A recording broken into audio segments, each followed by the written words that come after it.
안녕하세요. 신진욱 교수입니다. 오늘 저는 불평등과 생태계 위기에 대응하는 세계의 노력을 살펴본 후에 우리나라 국민의 인식과 정치의 과제에 관해 말씀드리겠습니다. 지금 한국 사회는 이대로 지속 가능한가라는 질문 앞에 서 있습니다. 경제와 기술 발전이 계속되는 가운데 계층, 지역 간의 격차와 기후 환경의 위기는 깊어지고 있습니다.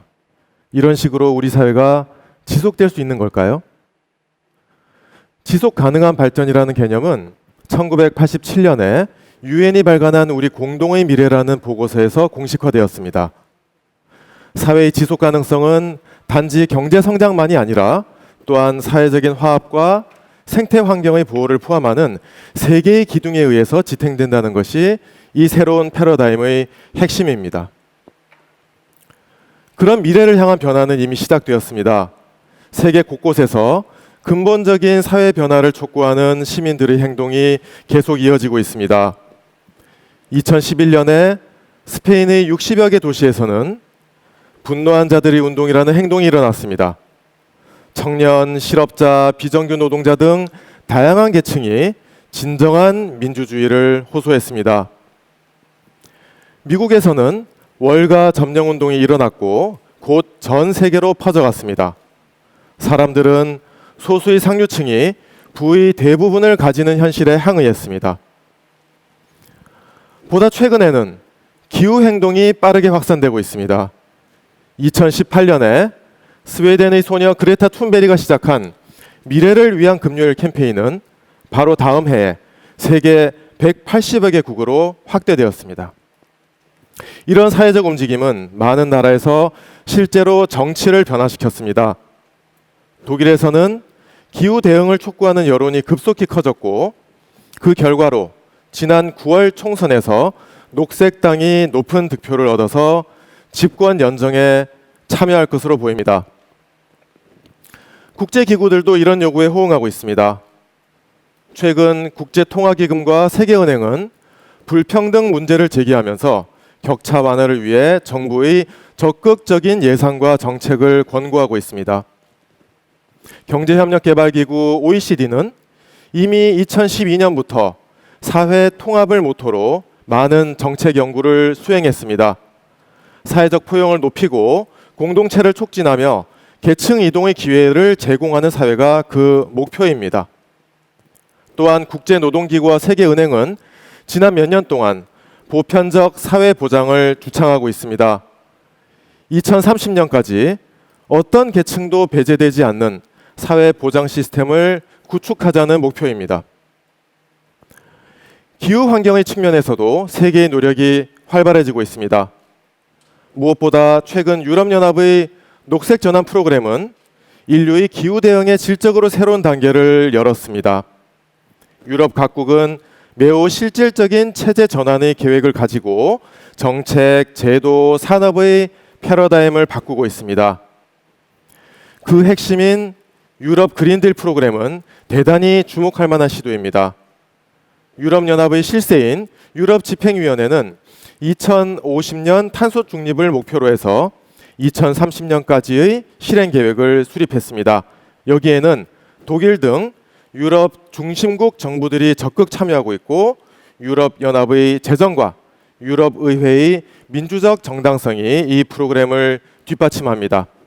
그 일환인 유럽연합의 정의로운 전환체제 프로그램은 산업과 에너지 체제의 전환 과정에서 희생되는 계층이나 지역이 없도록 하는 것이 목표입니다. 그것을 위해 전폭적인 재정 지원과 직업 기술 교육 계획이 세워졌습니다. 유럽연합은 그린딜 기후 대응을 위해서 5천억 유로, 우리 돈으로 약 670조 원을 투자할 계획입니다. 그리고 정의로운 전환체제 계획에서는 취약한 계층 지역 산업을 지원하는 데 향후 10년간 1,450억 유로, 약 200조 원의 예산을 투여할 계획입니다. 이처럼 지금 세계는 불평등과 생태위기 극복을 위한 행동을 가속화하고 또 구체화하고 있습니다. 이 중대한 국제 환경의 변화 속에서 지금 한국 국민의 인식과 정치 현실은 어떠한지를 이제 짚어보겠습니다. 한국의 국내 총생산은 1970년대 세계 30위권에도 들지 못했지만 반세기 동안 선진국들을 맹렬히 추격하고 또 추월해서 2020년에 10위까지 올랐습니다. 작년에 무역 수출액 규모는 영국보다 높은 세계 8위를 기록했고 앞으로 더 높아질 가능성이 있는 것으로 예상되고 있습니다. 또한 우리나라는 인구가 많은 나라임에도 불구하고 1인당 소득 역시 계속 상승해서 이제 OECD 평균에 근접했습니다. 그런데 이렇게 부유한 나라에서 상위 계층과 하위 계층의 격차는 선진국 중 최악입니다. 우리나라는 빈곤율도 가장 높은 나라에 속합니다. 중위소득의 50% 이하 소득계층 비율인 상대 빈곤율이 16.7%에 달합니다. 이처럼 대한민국은 부의 총량에서는 고속 성장을 계속하고 있지만 사회 내부적으로는 극심한 격차 속에 많은 사람이 쓰러지고 있는 나라인 것입니다. 이러한 상황에서 지금 불평등 문제의 심각성에 대한 국민들의 우려는 매우 높습니다. 한국보건사회연구원의 한국복지패널 조사에 따르면 지난 10여 년 동안 꾸준히 10명 중 7명의 응답자가 한국 사회는 불평등한 사회다라는 인식을 보였습니다. 이처럼 우리 사회의 불평등 현실에 대한 문제인식이 광범위하게 존재하는 가운데 국민 다수는 정부의 역할을 매우 중요시하고 있습니다. 작년에 수행된 대규모 인식조사 결과에 따르면 계층 간의 과도한 경제적 격차를 줄이는 것이 정부의 책임이라는 응답이 전체의 80%에 달했습니다. 나아가 지금 코로나 위기 시대 격차 해소를 위한 정부 역할을 더욱 확대해야 한다는 응답 역시 77%에 달했습니다. 정부의 과감한 변화를 요구하는 국민의 목소리입니다. 이와 더불어 환경과 기후 문제에 대한 국민인식은 최근 몇 년 사이에 더욱 놀라운 변화를 보이고 있습니다. 한국환경정책평가연구원의 정례 조사 결과를 보면 2013년과 2020년 7년 사이에 환경 문제에 관심이 있는 편이다라는 응답은 45%에서 58%로 매우 관심이 있다는 응답은 6%에서 16%로 크게 상승했습니다. 특히 기후변화의 심각성에 대한 인식과 우려가 대단히 높게 나타납니다. 2020년 조사 결과에 의하면 기후변화가 심각 또는 매우 심각하다는 인식이 전체 응답자의 무려 93%에 이릅니다. 그리고 응답자의 78%가 기후변화는 먼 미래의 문제가 아니라 바로 내 문제다라고 응답을 했습니다. 다른 나라들과 비교해서 보면 어떨까요? 세계적으로 저명한 조사기관인 퓨 리서치 센터는 몇 달 전에 대규모의 국제적인 기후인식 조사 결과를 발표했습니다. 놀랍게도 기후변화가 당신이 살아있는 동안 당신에게 해를 끼칠 거라고 생각하느냐? 이 질문에 대해서 그렇다는 응답이 가장 많은 나라가 바로 한국이었습니다.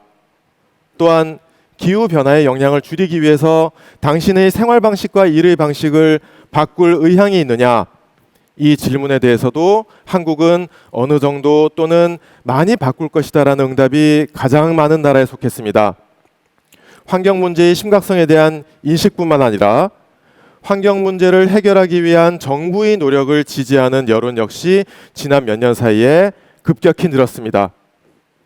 환경부가 매년 같은 질문으로 수행하는 정례 조사 추이를 보면 2018년에 정부의 환경 문제 해결 노력에 대한 지지가 60%가 넘습니다.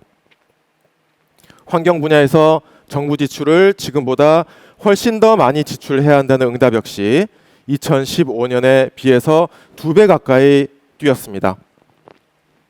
이처럼 국민 중 절대 다수는 우리 사회의 격차 해소와 기후위기 대응을 위해서 정부와 정치가 적극적으로 나서는 것을 희망하며 또한 지지하고 있습니다. 하지만 지금 한국 정치 현실은 너무나 뒤처져 있습니다.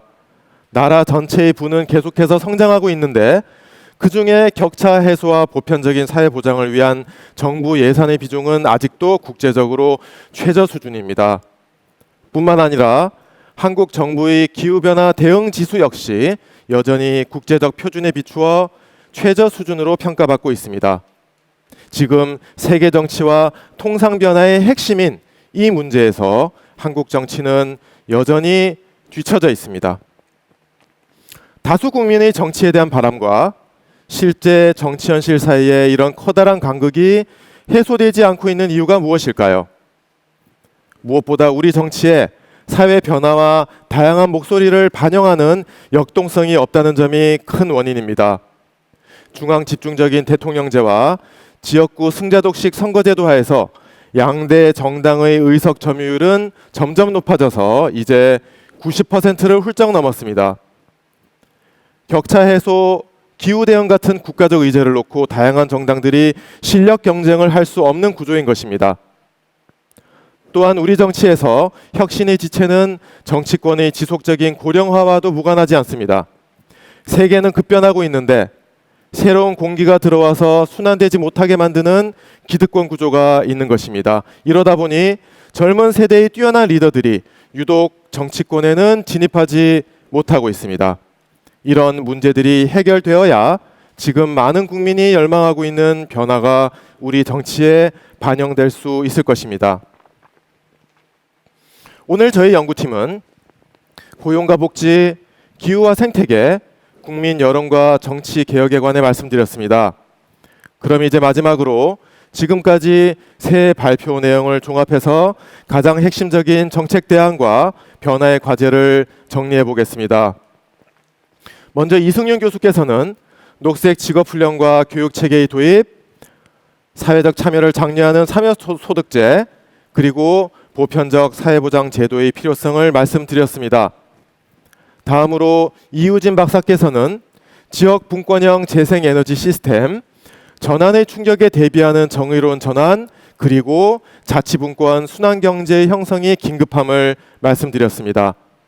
마지막으로 저는 정치 패러다임의 전환을 위해서 위기 대응을 위한 적극적인 재정 패러다임, 그리고 양당 대결 정치를 넘는 정치적인 다양성의 확보, 그리고 여러 세대가 함께 만들어내는 새로운 역동성이 필요함을 강조했습니다. 이 모든 것이 하나의 시스템으로 서로 연결되어 있기 때문에 우리 사회의 공존의 미래를 위해서는 종합적인 비전과 입체적 대안이 반드시 필요할 것입니다. 이렇게 저희 연구팀은 청년 세대 내의 불평등, 지역 간의 격차, 그리고 기후 환경 위기가 상호 교차하는 퍼펙트 스톰의 현실과 변화의 대안들을 말씀드렸습니다.